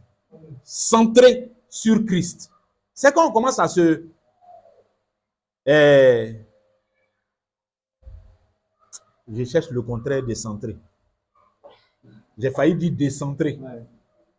Donc, quand on s'éloigne de Christ, quand Christ n'est plus le centre de notre foi et qu'on s'oriente sur autre chose, on se disperse, on s'éparpille un peu à gauche, à droite, en haut, en bas, on va un peu devant, on vient en arrière. Ça, c'est quand on a commencé à se détacher de Christ pour peut-être commettre l'erreur de s'attacher à autre chose ou bien être dans la nature comme ça, rattaché à rien du tout de précis. Et c'est à ce moment-là que la foi commence à battre de l'aile. Donc, la restauration que nous recherchons par moment dans la foi, dans le Seigneur, c'est une restauration dans laquelle il faut regarder aussi notre attachement au cep, notre attachement à Christ. C'est celui qui est attaché au cep qui produit du fruit. Car sans lui, nous ne pouvons rien faire. C'est celui qui reste attaché au cep qui va voir le fruit. Le fruit de l'esprit dont on parle là, ça ne vient pas par nos forces, ça vient dans la mesure où nous restons attachés au cep et que nous sommes irrigués également, nous sommes également remplis de la sève qui coule du cep jusque dans les sarments et on porte du fruit et le fruit apparaît parce que nous restons fidèles à Christ, nous restons attachés à Christ, à sa parole, nous nous attachons à lui. C'est cela, c'est comme ça qu'on marche dans l'église, dans la foi en Christ. Un autre élément intéressant avec la comparaison que nous faisons en prenant le tabernacle et le temple, en comparaison avec l'église aujourd'hui, donc dans laquelle nous vivons notre foi. Alors, toutes ces choses que nous disons là, c'est par la foi que nous les vivons. Hein. C'est par la foi que nous faisons toutes ces choses-là. Quand nous disons être attachés à Christ, rester rattachés au cep, que Christ soit le centre de notre foi, toutes ces choses-là, c'est dans la manifestation de notre foi que nous le faisons. C'est par la foi que nous faisons toutes ces choses-là. Alors, je disais, revenant à cette comparaison-là, vous voyez que j'en parlais un peu avec ma nièce hier, elle m'a bombardé de questions, donc je lui ai fait part de certains aspects de cet enseignement. Le culte ancien est un culte dans lequel on avait beaucoup de choses matérielles qui étaient utilisées pour le culte. Vous voyez, beaucoup de choses matérielles. dans le parvis déjà. Il faut faire les ablutions. Hein? Faut laver les trucs, les mains, faire les ablutions avant d'aller sur l'autel maintenant pour offrir le sacrifice. Hein? Les holocaustes pour les consumer là-bas. Même ceux qui devaient entrer également allaient s'occuper des pains de proposition et tout ça. Bon, il y avait tout un rituel. Et comme je l'ai dit, ils vont s'occuper des pains de proposition. Donc, il y a des pains quelque part là-bas. Il y a une table des pains. Et les pains doivent être changés régulièrement. Voilà. Les pains doivent être changés. Il y a un chandelier qui est là. On doit veiller à ce que le chandelier soit toujours allumé. Donc, il faut y mettre de l'huile. Donc, il y a des choses matérielles, des choses physiques comme ça qui étaient utilisées. Et tout ce qui se faisait là, c'était ça le culte. Hein. Le culte là, c'était pas que ils vont faire réunion, les sacrificateurs vont se réunir puis vont chanter comme nous on fait aujourd'hui là. Hein. Non, eux c'était tout ça le culte. Quand il y a un sacrifice à faire, tout le rituel qui se passe, ce que les Lévites vont faire dans le temple, ce que le souverain sacrificateur fait dans les lieux très saints et tout ça, c'est tout ça là qui participait au culte ancien. Vous voyez, non? Donc, dans ce culte ancien là, on voit que tout ça là, ça tournait autour de beaucoup de choses. On parle des ustensiles et tout ça. Il y avait des éléments matériels qui étaient utilisés, qu'on utilisait pour ce culte là. Beaucoup d'éléments matériels. Mais aujourd'hui, nous sommes à une époque où le culte à l'Éternel, il a été dématérialisé. On est passé d'un temps où il y avait beaucoup de choses matérielles à un temps où les choses sont complètement dématérialisées. Vous voyez? Bon, moi je dis mon petit commentaire, c'est que ça peut s'expliquer, je dis la présence, la forte présence des choses matérielles à l'époque, ça peut s'expliquer par le fait que, vous voyez, c'est Hébreux que l'Éternel a délivré d'Égypte là. C'était des gens qui étaient coupés de leur Dieu depuis longtemps, sur plusieurs générations, parce qu'ils ont été en esclavage pendant 3 siècles, plus de 3 siècles. Alors, 3 siècles de domination où vous n'avez plus la connaissance de qui est l'Éternel. Le culte ancien n'avait pas été encore instauré, c'est dans le désert là-bas que ces choses-là sont apparues. Mais je dis, ils sont coupés de l'Éternel depuis longtemps. Parce que ceux-là, ce sont les descendants de Jacob et ses enfants-là, qui ont immigré en Égypte, et puis bon, ils se sont multipliés, et des temps sont arrivés où, bon, ils ont été réduits en esclavage. Donc, ce sont des gens qui, bon, leurs ancêtres savaient qu'ils sont le peuple de Dieu, puisque Dieu s'était révélé au patriarche Jacob. Les Joseph, tout cela, ils connaissaient l'Éternel. Mais après 400 ans, ces gars-là sont coupés de tout ça. Et ils ont baigné dans quoi? Ils ont baigné dans une culture d'idolâtrie. Ils sont au milieu des Égyptiens. Les Égyptiens, c'est qui, jusqu'à aujourd'hui encore, c'est eux que les Kamites prennent comme leurs héros. Voilà, c'est le cœur de la civilisation. Hein? Toutes les choses mystiques, toutes les choses ténébreuses là, c'était eux qui étaient le centre, la capitale de ça, la capitale du mysticisme. À cette époque-là, la capitale de toutes les grandes sorcelleries, c'était l'Égypte ancienne. Donc, c'était ça. Et c'est dans ça qu'ils ont vécu. C'est sous la domination de ceux-là qu'ils ont passé 400 ans. La domination de ces féticheurs-là, de ces sorciers. Et pas une sorcellerie de bas étage. Hein. C'était une sorcellerie de haut niveau. Parce que, tenez-vous bien, les 10 plaies. Vous connaissez les 10 plaies là, non? Les 10 plaies d'Égypte là. Chaque plaie était une attaque de l'Éternel contre un faux dieu égyptien. C'était pas venu au hasard comme ça. C'était une attaque de l'Éternel contre un faux dieu égyptien. Bon. Mon truc là aussi, je ne sais pas pourquoi il passe en veille rapidement comme ça. On me fatigue là. Regardez, les Écritures nous disent quoi en Exode 12, 12. En Exode 12, 12, il a dit, car je passerai cette nuit-là par le pays d'Égypte et je frapperai les premiers-nés du pays d'Égypte, depuis les hommes jusqu'aux animaux, et j'exercerai mes jugements contre tous les dieux de l'Égypte. Je suis l'Éternel.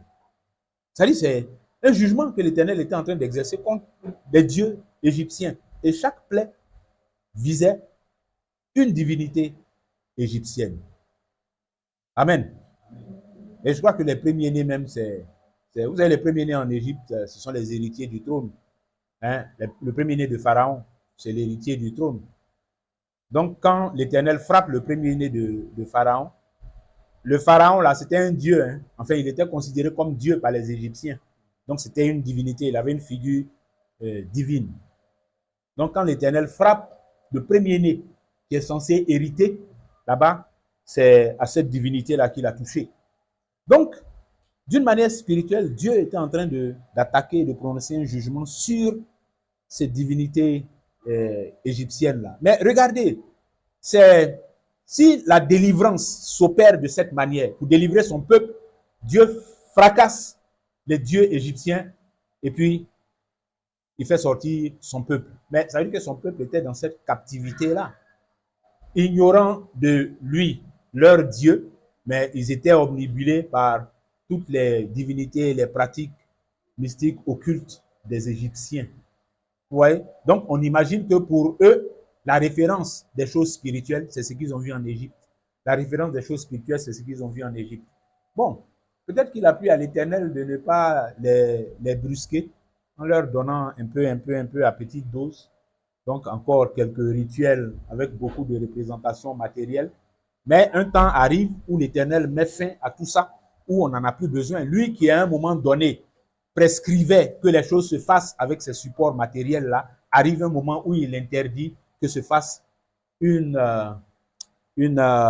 adoration avec des objets quelconques, comme on le voit avec les apôtres, comme on le voit dans la vie de l'Église, comme on le voit avec le culte qui se détourne du temple vers les disciples assemblés. Tu vois, exactement. Le culte s'est détourné, je fais tout pour éviter ce gros mot-là. Le culte s'est détourné du temple pour s'orienter désormais vers les disciples assemblés. Non plus vers un lieu particulier, mais vers des personnes rassemblées. Des personnes qui sont justement les personnes à qui est destiné tout ce qui se fait dans le culte là. C'est à ces personnes-là que c'est destiné. Donc, tout l'habillage qui était là à un moment donné disparaît pour que l'attention soit focalisée sur ce qui est essentiel, c'est-à-dire lui devant les hommes avec qui il veut avoir cette relation. Amen. Amen. Souvenons-nous également que je parlais un peu de nos frères, les Kamites. J'ai dit nos frères en termes de frères africains. Voilà.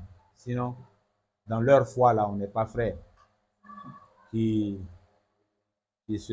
Souvent, il y a un faux procès qui est fait à l'église. On dit, ouais, que c'est l'église des Blancs, que la religion des Blancs, ça a été utilisé pour dominer les Africains. Donc, allez, il faut balayer ça. Moi, entre une foi qui m'amène vers tous les hommes et une foi qui m'enferme à les Africains, j'ai beau être africain, je préfère embrasser la foi qui m'amène vers tous les hommes. Bon, maintenant, si des gens, à un moment donné, ont manipulé ce livre, et puis toutes ces choses-là, ils les ont faites, et ils ont détourné ça de l'objectif que Dieu avait à travers ça, pour en faire autre chose, bon, ça les engage. Eux, ils rendront compte de ça. Mais ce n'est pas représentatif de la foi en Christ. Parce que celui qui est sérieux, tout kamite qu'il est là, s'il est sérieux, honnête, sincère avec lui-même, et qu'il fait une étude simple de la foi chrétienne, il est obligé de conclure que ce truc-là, c'est un bon truc. C'est un bon truc. J'ai vu une vidéo d'une femme qui était dedans, dans le kamitisme là. Elle donnait des avertissements aux gens. Hein. Elle dit, je suis sorti de là. Qu'avant, on nous faisait invoquer, on nous faisait faire les invocations. On envoie du sang, on envoie truc, on fait les invocations. Mais je vous assure que les esprits qui viennent là, c'est des démons. C'est elle son témoignage. Hein. Et ce n'est pas une femme elle n'a pas quitté Kamit pour se convertir. Hein. Elle est sortie de Kamit simplement. Mais c'est son témoignage qui est là. c'est des démons, on invoque des choses. Elle dit qu'elle a commencé à avoir des manifestations bizarres dans la vie de ses enfants. Des apparitions bizarres. Ses enfants voyaient des choses la nuit dans la maison maintenant. Mais des trucs comme ça là. Bon, ça c'est l'ignorance. C'est l'ignorance. Mais il y a une arrogance derrière ça. Comme voilà, ils sont illuminés, ils sont éclairés, alors que toute leur lumière là en réalité ne sont que ténèbres. Ne sont que ténèbres. Moi j'ai une amie qui était dedans, qui dit que bon, ouais, les trucs de nos ancêtres et tout ça. J'ai dit bon, il faut m'expliquer comment on fait votre culte là. Comment on fait? Parce que nous, pour nous, là, vous connaissez, bon, nous, on fait nos réunions, on lit notre Bible, on s'exhorte et tout ça. Et puis, bon, on vit selon les enseignements du Christ en qui nous croyons, qui est notre sauveur. Maintenant, pour vous, là, on fait quoi dedans? Ben, bon, quand moi, je dis, je deviens kamite, là, j'ai fait quoi à partir de maintenant, là? Dites-nous aussi, mais on ne sait jamais. Vos trucs, c'est caché, c'est ténébreux. C'est toujours caché, toujours caché. Nous, on a nos vidéos qui sont pleines. Voilà ça, mais on est en train d'enregistrer, on va mettre ça tout de suite en ligne, là. Mais on ne va jamais voir un enseignement ou dire voici un enseignant kamite qui est en train d'enseigner que voilà comment on va adorer. Je ne sais pas si on va l'appeler Nanan Fouet ou bien qui. Donc, voilà comment on va adorer lui là. Bon, donc dans notre adoration là, nous qui sommes en Côte d'Ivoire ici ou bien nous qui sommes en Afrique ici, en Afrique de l'Ouest ici, voici la divinité qui règne sur nous, voici le culte, voici comment on l'adore. Si c'est 3 bœufs, on va envoyer pour couper, on va boire son sang. Mais dites-nous aussi, on ne sait pas, on ne sait rien et c'est flou comme ça. C'est flou. Et vous allez, que le Seigneur les éclaire. Amen. Que le Seigneur les éclaire. Amen. Donc, bien aimé, ouais, je reviens à la notion de notre corps qui est le temple du Saint-Esprit. C'est nous, après ce vaste tour d'horizon là, c'est nous, le temple nouveau. C'est nous qui sommes le temple que Dieu s'est choisi, que Dieu s'est donné. Selon le principe désormais, comme je l'ai dit, du culte qui s'est désorienté du temple ou du tabernacle vers l'assemblée des disciples de Jésus-Christ. Matthieu 18, 20 dit que car là où 2 ou 3 sont assemblés en mon nom, je suis au milieu d'eux. Là où 2 ou 3 sont assemblés en mon nom, je suis au milieu d'eux. Ainsi en est-il désormais. Et la parole de et cela, c'est parce que la parole de Dieu habite en nous. La parole de vie habite en nous. Et l'Esprit de Dieu habite en nous.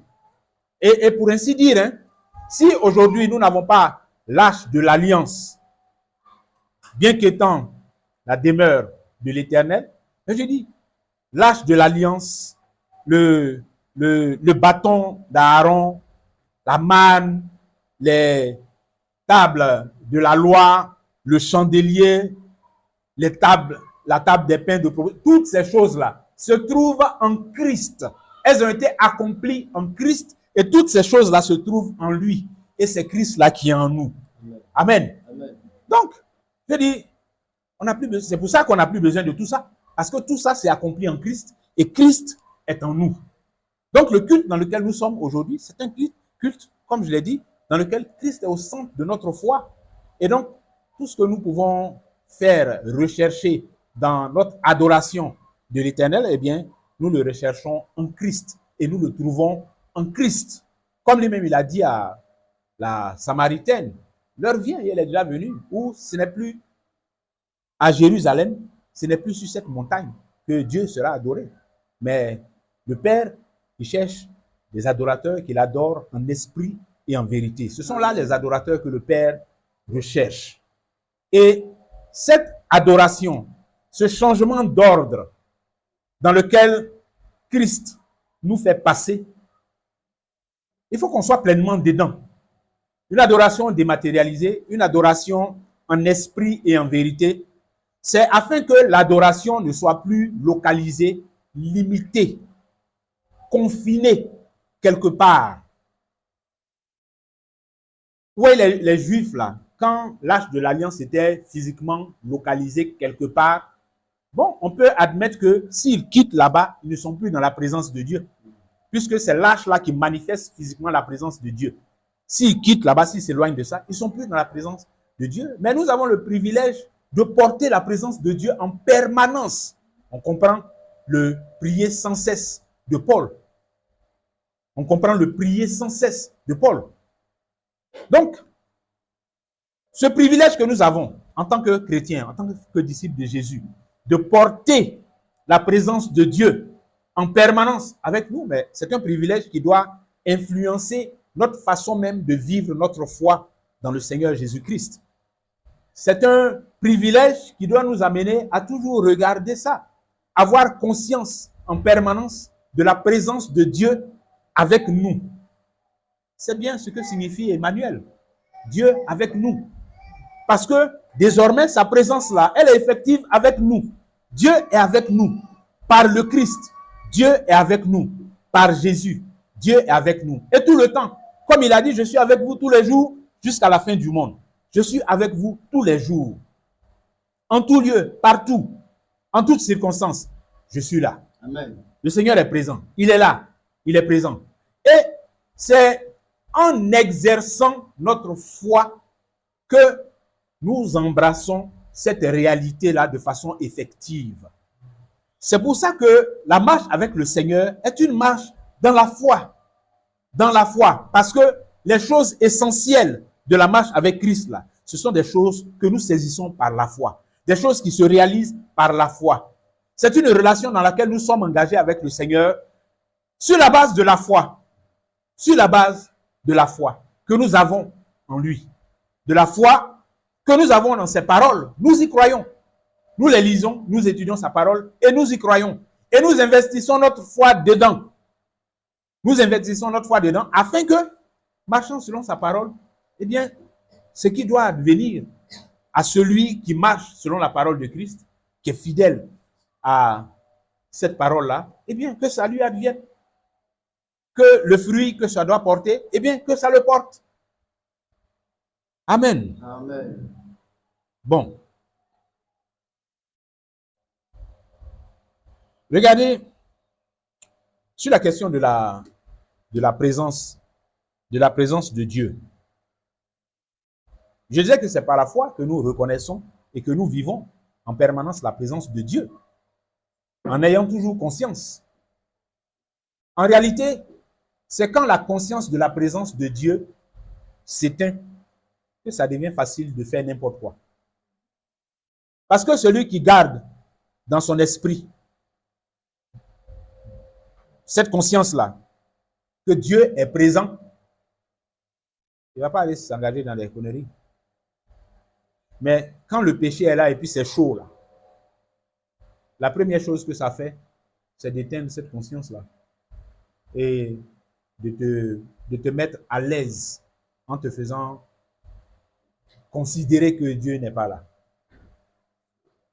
Alors qu'il est présent et qu'il voit et qu'il entend. Amen. Amen. Oui, la présence de Dieu, elle est importante. Hein? Elle est importante. C'est sa présence que Dieu matérialisait en donnant instruction à Israël de placer l'arche de l'alliance dans le lieu très saint. C'est pour manifester sa présence. Comme je disais tout à l'heure, si on enlevait l'arche de l'alliance là, tout le reste là, ça ne sert à rien du tout. C'est autour de l'arche de l'alliance, donc de la présence de Dieu, que tout le reste est bâti. Ça veut dire que notre vie, ça doit être ça. Nous qui sommes le temple de Dieu, qui portons l'Esprit de Dieu, qui portons Dieu, c'est sa présence que nous portons. Et c'est de sa présence que nous devons toujours avoir conscience. Et garder cette conscience-là. C'est la conscience que nous avons de la présence de Dieu qui gouverne nos actions, qui nous conduit, qui nous dirige. Plus cette conscience-là, elle est vive, mais plus on fait attention à ce qu'on fait. On ne s'engage pas dans n'importe quoi. Je dis, un enfant, son papa est assis là, et il est là, et il sait que son papa est là. Il va se tenir tranquille. Pour ne pas froisser le père, pas faire n'importe quoi. Et même si le père n'est pas là, regardez une servante qui travaille à la maison, et puis elle voit les caméras. Elle est tranquille. Mais celle qui vient et puis elle ne sait pas qu'il y a les caméras là, elle a fait n'importe quoi. Parce qu'elle n'a pas conscience de la présence de quelqu'un qui la voit. n'a pas conscience de ça. Donc c'est important. Regardez comment Israël est passé sur la question de la présence de Dieu et son importance. Comment Israël est passé de Ichabod, la gloire est bannie d'Israël, parce que l'arche de l'alliance a été ravie par les Philistins pendant la guerre. Ok? La gloire est bannie d'Israël. L'arche de l'Éternel n'est plus là. Donc, il n'y a plus de gloire sur Israël. La présence de Dieu n'est plus au milieu de son peuple. Donc, il n'y a plus de gloire sur Israël. Ichabod. Maintenant, dans le déroulement de ça, après Ichabod, les Philistins ont pris, ils sont partis, ils ont déposé ça dans leur temple. Dagon en a subi les conséquences. Donc, finalement, ils décident de se débarrasser de ça. Et en voulant se débarrasser de ça, bon, c'est là qu'on a un peu l'épisode de Uza qui essaie et puis qui est frappé par l'Éternel. Mais finalement, devant ça, on tourne jusqu'à, c'est chez Obed et Édom de Gath qu'on va déposer l'arche. La présence de l'arche dans la maison d'Obed Édom, vous voyez les effets que ça a. Vous voyez comment la maison d'Obed Édom est bénie par la présence de l'arche de l'Éternel, qui est la manifestation de la présence de l'Éternel dans cette maison-là.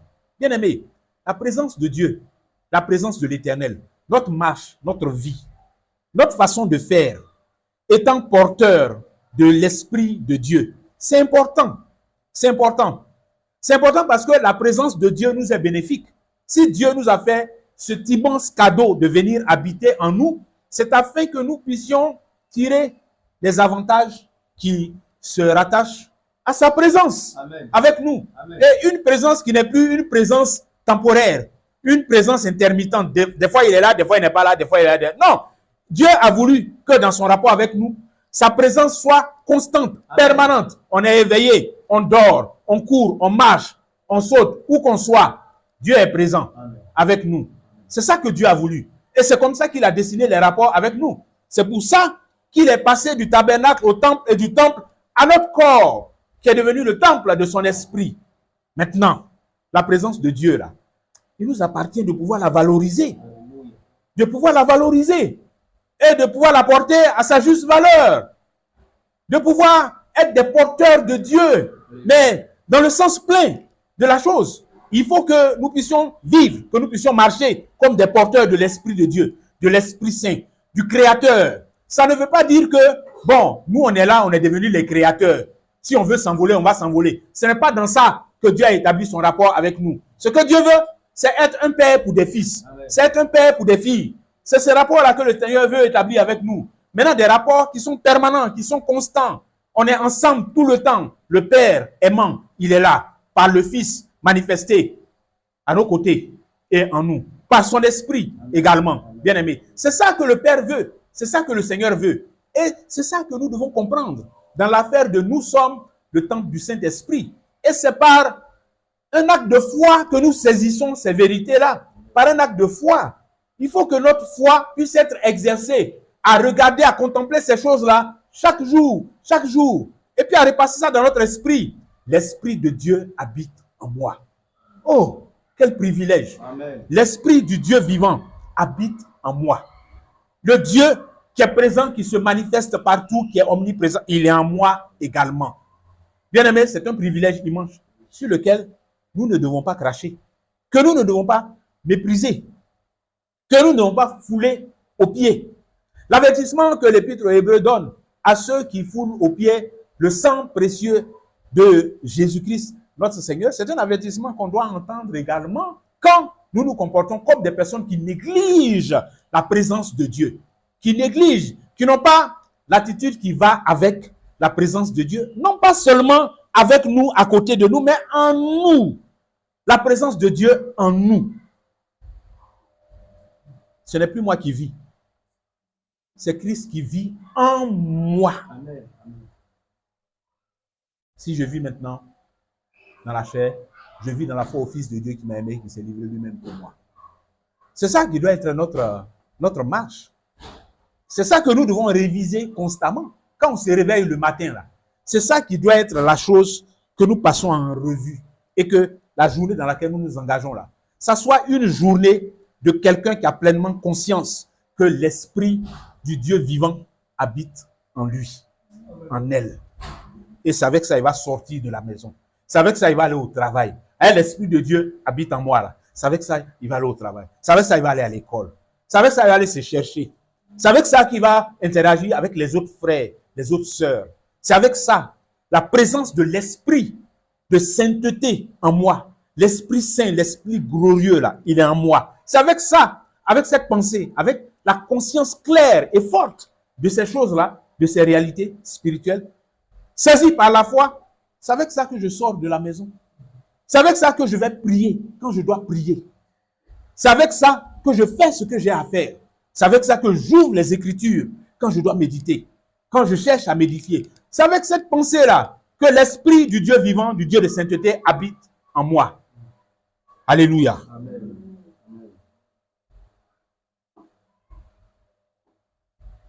Donc nous parlons d'une foi qui va, n'est-ce pas, au-delà, qui va au-delà des sens.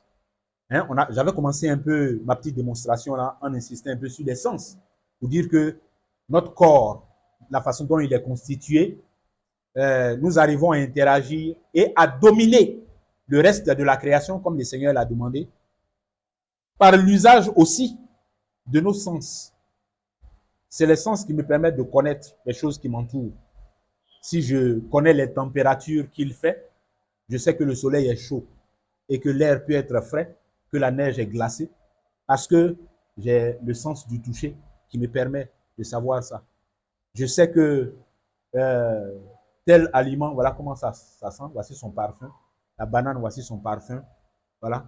Tel animal, quand il s'approche, je sens son odeur parce que j'ai l'odorat. Donc, ça me permet de distinguer le reste de la création. Je regarde, je vois les couleurs, je vois les formes, je vois les mouvements, je vois les oiseaux qui s'envolent, je vois les fleurs et tout ça. Je sais que telle fleur, c'est hibiscus, telle autre, c'est une rose, ça, c'est une tulipe, ça, c'est une autre fleur. Parce que mes yeux voient et mes yeux ont appris à distinguer les couleurs et tout ça. Donc, tout ça, ça me permet d'avoir connaissance du reste de la création, d'avoir une certaine maîtrise du reste de la création, toute chose qui participe à la domination que, en tant qu'homme, je suis appelé à exercer. Mais la foi que Dieu nous a donnée là, la foi que Dieu nous a donnée, c'est un sens qui nous permet d'aller au-delà de ces sens physiques et matériels là pour accéder au domaine de là où Dieu se rencontre, Dieu qui est esprit et qui veut être adoré en esprit et en vérité. C'est la foi qui nous permet d'accéder dans cette adoration du divin, en esprit et en vérité. Là où il fut une époque où, dans l'adoration, bien, des gens avaient recours à des choses qui appelaient plus les sens. Parce que, je rappelle que l'encens même était brûlé. Dans le culte ancien, il y avait de l'encens qui était utilisé. Ça, c'est l'odorat qui était convoqué. Mais aujourd'hui, je dis, l'adoration que nous donnons à l'Éternel, c'est une adoration en esprit et en vérité. C'est un culte en esprit. Aujourd'hui, la bonne odeur qui monte devant le Seigneur, c'est nous, c'est les louanges que nous faisons monter à Dieu, c'est les prières que nous faisons monter à Dieu qui montent devant lui comme un parfum de bonne odeur. Ce n'est plus le parfum des holocaustes de la viande, la chair de la viande qui est en train de brûler sur l'autel des holocaustes. Ce n'est plus ça. Ce n'est plus l'encens qui est en train de monter de la table des parfums. Ce n'est plus ça qui monte vers l'Éternel. Mais ce sont les choses que nous sommes amenés à produire comme fruit de la présence de Dieu en nous, la présence de Christ avec nous, par son esprit. Le fruit que ça nous amène à produire, notre attachement au cep qui nous amène à produire en tant que les sarments de ce cep-là, du fruit, c'est ça qui monte devant l'Éternel comme un parfum de bonne odeur, bien-aimé. Parce que c'est une adoration, c'est un culte en esprit et en vérité. En esprit et en vérité. Alléluia. Amen. Donc, nous sommes dans une adoration, dans un culte qui est fondamentalement spirituel, bien-aimé. Et il faut que nous, dans notre marche, dans notre pratique de la foi en Christ, là, nous soyons résolument des gens spirituels. Des gens spirituels. Des gens spirituels. faut que nous soyons des gens spirituels. Comme Paul le dit avec insistance. On a s'affectionner aux choses d'en haut. Affectionnons-nous aux choses d'en haut. Parce que c'est à ça que nous sommes conduits naturellement par la présence de l'Esprit en nous. C'est ça que ça nous conduit à faire. C'est pour ça que Paul le dit. On s'affectionne aux choses d'en haut. L'attachement, l'intimité avec Christ, c'est ce que ça produit. Ton cœur là, ça se détache des choses du monde. Quand Jean dit, n'aimez point le monde ni les choses qui sont dans le monde, c'est pas avec ta force. C'est ton attachement à Christ là. Ton attachement à Christ. Le fait que tu sois imprégné de la parole de Dieu, que tu sois immergé, rempli de la parole de Dieu, rempli de l'Esprit de Dieu. C'est ça qui te vide des désirs de la chair.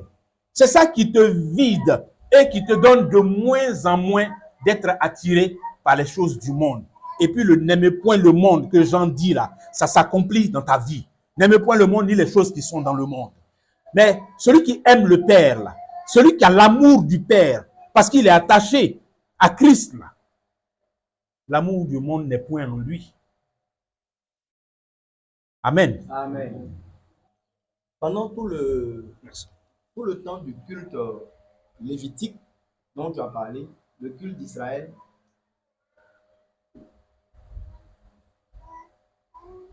tout ce que tu expliques là, de ce qui se passait dans le temple ou le tabernacle, je voudrais que nous puissions réaliser, mes frères et mes sœurs, surtout pour notre époque de beaucoup de contestations aussi, tout le peuple d'Israël, en dehors de la seule famille d'Aaron et des fils, en dehors des fils d'Aaron, je voudrais faire savoir que le lieu qu'on appelle le lieu saint, personne n'avait jamais vu l'intérieur.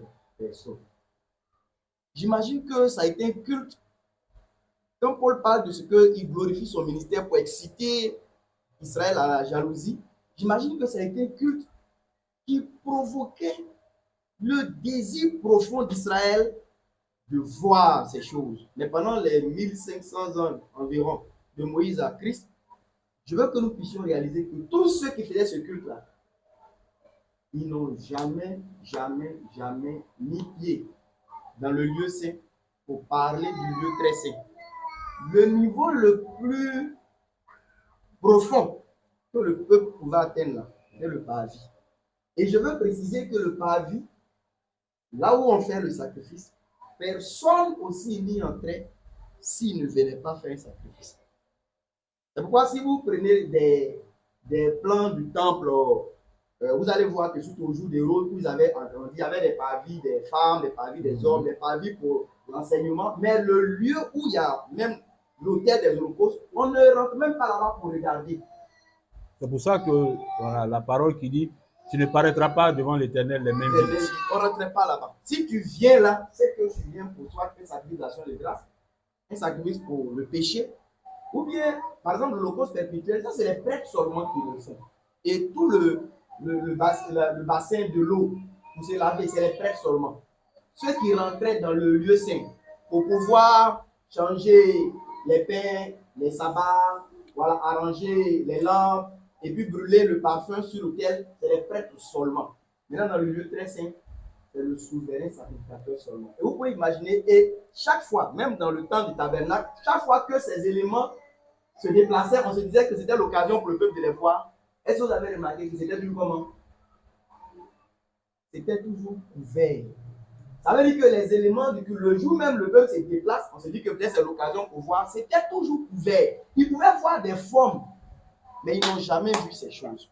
Et je voudrais dire que quand l'Écriture dit que Dieu a fait de nous un royaume de sacrificateurs, c'est pas que le frère partage, il faut vraiment le recevoir par la foi. C'est un grand privilège parce que nous, à la vérité, la position spirituelle dans laquelle Dieu nous a placés, si vous voulez l'équivalent, c'est la position dans laquelle étaient les prêtres dans le tabernacle. Nous ne sommes pas les gens du parvis, les gens du dehors. Nous sommes non seulement dans le tabernacle, mais regardez la merveille, c'est que la séparation qui existait entre le lieu très saint et puis le lieu saint là, le voile a été enlevé. Donc nous, on a un tabernacle dans lequel tous les éléments sont là et nous y habitons. Mais voilà comment malheureusement aujourd'hui nous négligeons ces choses. Et l'Israélite, j'imagine si on lui donnait l'opportunité même d'y entrer, ce serait merveilleux pour lui. Et c'est pour ça que le roi qu'on appelle Osias, vous rappelez qu'il a forcé même cette chose, il en a été frappé, parce que ce n'est même pas même le privilège du roi en ce temps. Il n'avait pas ce privilège. Franchement, considérons ces choses-là par la foi, comme le frère l'a dit, parce qu'on ne les voit pas de nos yeux. Mais nous sommes dans ces réalités-là. Voilà, que Dieu nous fasse grâce de bien comprendre. Amen. Merci, frère. Oui, donc sur la question de la foi, c'est là qu'on va atterrir. Sur la question de la foi, c'est important. Parce que toutes ces choses-là, nous les embrassons par la foi. Nous les saisissons par la foi. Nous marchons par la foi et non par la vue, par la foi. Nous croyons en toutes ces choses-là et nous croyons qu'elles sont réelles, qu'elles sont effectives dans notre vie. Nous y croyons. C'est cela la foi. Et notre foi, elle est centrée sur Christ. Regardez, quand on parle de la foi, bon, par opposition à l'incrédulité, on va prendre l'incrédulité. On parle souvent de Thomas, hein, qui a été incrédule. Thomas qui a été incrédule après la résurrection du Seigneur. Mais à la vérité, il n'y a pas que Thomas qui a été incrédule. Hein. Tous les apôtres là, ils ont été incrédules. Eux tous. Thomas, lui, il a été singularisé parce que les autres, ils ont déjà eu contact avec le Seigneur pendant que Thomas n'était pas là. Donc, c'est lui qui restait. C'est lui, son incrédulité est restée sur lui encore. Donc, c'est ça qui est devenu affaire sur Thomas. Sinon, eux tous là, ils ont été incrédules. Voilà. Quand les femmes sont venues leur dire ce qui s'est passé là-bas, que le maître est ressuscité, on dit qu'ils ont pris ces paroles-là pour des rêveries. Qu'elles disent quoi? Il y a celle-là même. Elle dit quoi même? Le gars, on a tué devant nous ici, là, toi, tu as dit, ça fait 3 jours, il est pourri là-bas, toi, tu dis que pour nous laisser, on va s'enfermer ici. Ils ont pris ces paroles-là pour des rêveries. C'est des gens qui ont été dans cette incrédulité, mais la parole du maître qui a dit à Thomas, parce que tu as vu, tu as cru. Heureux plutôt ceux qui croient sans avoir vu. Alors, ce qui est intéressant dans cette parole que Jésus dit à Thomas, c'est que, alors je ne dis pas ça pour dédouaner Thomas, mais Thomas a fini par croire. D'accord? Parce que quand Jésus lui a montré les preuves, il s'est prosterné, mon Seigneur et mon Dieu. Donc Thomas a fini par croire. Il a commencé dans l'incrédulité, mais il a fini par croire. Mais le Seigneur dit que la foi la plus excellente, c'est vrai, finalement Thomas a cru. Parce que, écoutez, il y a des gens qui jusqu'à aujourd'hui n'y croient pas. Hein, je parlais de Camille tout à l'heure. Il y a des gens qui jusqu'à aujourd'hui n'y croient pas à notre affaire de Christ de Jésus qui est ressuscité et tout ça. Ils ne croient pas du tout. Jusqu'à aujourd'hui. C'est à tel point que si le Christ lui-même devait leur apparaître, mais ils allaient contester ça.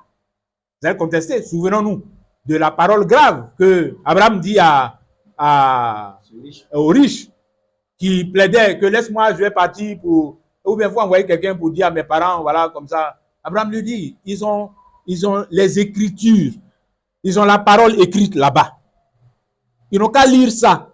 Si ils ne peuvent pas mettre leur foi dedans pour croire ce qui concerne ce qui se passe ici, là, même si un homme quitte d'ici pour aller leur dire, ils ne vont même pas le croire. Parce que déjà la parole qui est avec eux, là, ils n'y croient pas. C'est en mettant foi dans ces écrits-là que si quelqu'un vient, ça peut les fortifier. Mais eux-mêmes, s'ils n'y croient pas déjà, ce n'est pas la peine. On ne peut rien faire pour eux. Ils n'ont qu'à rester comme ça. Le Seigneur Jésus, quand il dit à Thomas que tu as vu et tu as cru, mais heureux plutôt ceux qui croient sans avoir vu, présente la foi de Thomas comme un niveau, mais qui est un niveau bas. D'accord? La foi de Thomas qui est un niveau bas. Oui, on parle de l'incrédulité. Il était incrédule d'abord, mais après il a cru. Voilà. Et je dirais même le témoignage que Thomas rend après avoir cru, c'est un témoignage qu'on ne voit même pas les autres. Hein? Lui, s'est prosterné, mon Seigneur et mon Dieu. Ça me rappelle que un jour, j'avais une discussion avec les témoins de Jéhovah. Tu sais, j'ai fait 6 mois avec les témoins de Jéhovah. Hein. C'est au moment où on devait me baptiser que le Seigneur m'a libéré de là-bas. Amen. Voilà. Donc, un jour, après, quand je les ai quittés, j'avais une discussion avec eux sur la divinité du Seigneur Jésus, qui est l'une de leurs doctrines. Et ils contestent ça, ils récusent ça. Pour eux, Jésus, c'est juste un ange, c'est l'archange Michael même. Donc, on était en train de parler, et puis, souvent quand tu prends ta Bible et que tu veux leur montrer des choses, ils disent non, non, que cette Bible-là n'est pas bonne, que c'est pour eux là qui est bon. Donc, ce jour-là, comme je connaissais bien leur Bible-là, j'ai pris leur Bible-là même. Je ne me rappelle plus du... Oui, c'est ce passage-là où Thomas a dit « Mon Seigneur et mon Dieu ». Voilà. J'ai dit, il faut lire ça. Vous dites que Jésus n'est pas Dieu, il faut lire ça. Il a lu et Thomas se prosternera « Mon Seigneur et mon Dieu ». Il dit « Bon, si tu étais à la place de Thomas, tu allais dire quoi ?» Il a gâté sa tête jusqu'à... Il dit non, que lui n'avait pas dit ce que Thomas a dit. Il n'avait pas dit ce que Thomas a dit là. Je dis bon, tu vois, l'idolâtrie là, c'est une chose avec laquelle Dieu ne joue pas. Hein? Dieu ne joue pas avec l'idolâtrie. Si le Christ qui était devant Thomas là n'était pas Dieu, et puis Thomas se permet de l'appeler mon Seigneur et mon Dieu, et puis Jésus ne le reprend pas, comme il faut voir la conclusion. Jésus, on l'a appelé mon Dieu et il n'a pas repris. Alors que Dieu a horreur de l'idolâtrie. Si ce n'était pas lui Dieu, il aurait repris là pour dire hey, Thomas, arrête tes trucs là. Il faut dire mon Seigneur, enlève mon Dieu là. Mais il a accepté cette adoration que Thomas lui a donnée. Bon, mais comme ce sont des discutailleurs, se sont embrouillés dans les trucs là, et puis bon, je les ai libérés. Mais bien aimé, je termine sur ça, la foi. La foi de Thomas, c'est une foi que Jésus nous présente comme étant une foi d'un niveau, j'allais dire, dérisoire. C'est vrai que certains peuvent commencer à croire à partir du moment où ils ont vu des choses. Certains peuvent commencer à manifester leur foi sur la base de ce qu'ils auront expérimenté. Ils ont vu des choses, concrètement, ça s'est déroulé dans leur vie et tout ça. Donc, à partir de là, ils commencent à avoir la foi et puis ils croient. Ça peut arriver, mais le Seigneur dit que ça, ce n'est pas une foi excellente. Il dit, heureux plutôt ceux qui croient sans avoir vu. Ceux qui croient sans avoir vu. Parce que, oui, il y a des gens qui voient même, mais qui ne croient pas, malgré ça. Il y a des gens qui voient, mais qui ne croient pas. Donc, et heureux ceux qui, même sans avoir vu, croient. Ils croient aux paroles. Ils croient aux paroles sans attendre que quelqu'un revienne des morts pour leur dire des choses, pour leur faire des révélations, pour leur enseigner des autres. Ils croient parce qu'ils ont lu, ils ont étudié, ils ont vu ça dans les Écritures, ils ont entendu l'enseignement et ils y ont cru. Ils ont cru quand l'Écriture dit que votre corps est le temple du Saint-Esprit. Ils y ont cru. Et comme ils ont cru, il y a un comportement qui va avec. C'est ça qui démontre qu'ils ont cru. C'est ça qui manifeste la foi qu'on met dans ces paroles-là, qui disent que nous sommes le temple du Saint-Esprit, que notre corps est le temple du Saint-Esprit, que nous sommes les porteurs de l'Esprit de Dieu et que nous n'avons plus le droit désormais de faire de nos membres les membres de faire des membres de Christ les membres d'une prostituée. Nous n'avons plus le droit de faire du corps qui ne nous appartient plus ce que nous voulons, en user comme on veut, faire de ça ce que bon nous semble, sans chercher l'intérêt de Dieu, ce que Dieu veut, la pensée de Dieu, la volonté de Dieu. Nous parlons de notre corps, mais à travers notre corps, c'est notre vie. C'est de notre vie qu'il s'agit. Notre corps est le temple du Saint-Esprit parce que l'Esprit de Dieu nous remplit. Il remplit notre vie. Il est présent dans notre vie. Où que nous soyons, quoi que nous fassions. Bien-aimés, que ces paroles-là, nous les recevions humblement. Que nous soyons portés dans plus de foi, dans la considération de ces paroles, plus de foi. Parce que si on les écoute de façon passive, si on les écoute de façon légère, ça va rester des paroles, des belles déclarations. On va réciter les paroles de Paul, mais ça n'aura pas la vie qui est dedans. Et pourtant, il y a de la vie. Que de vie dans ces paroles, que de révélation dans ces paroles, que de profondeur dans ces paroles.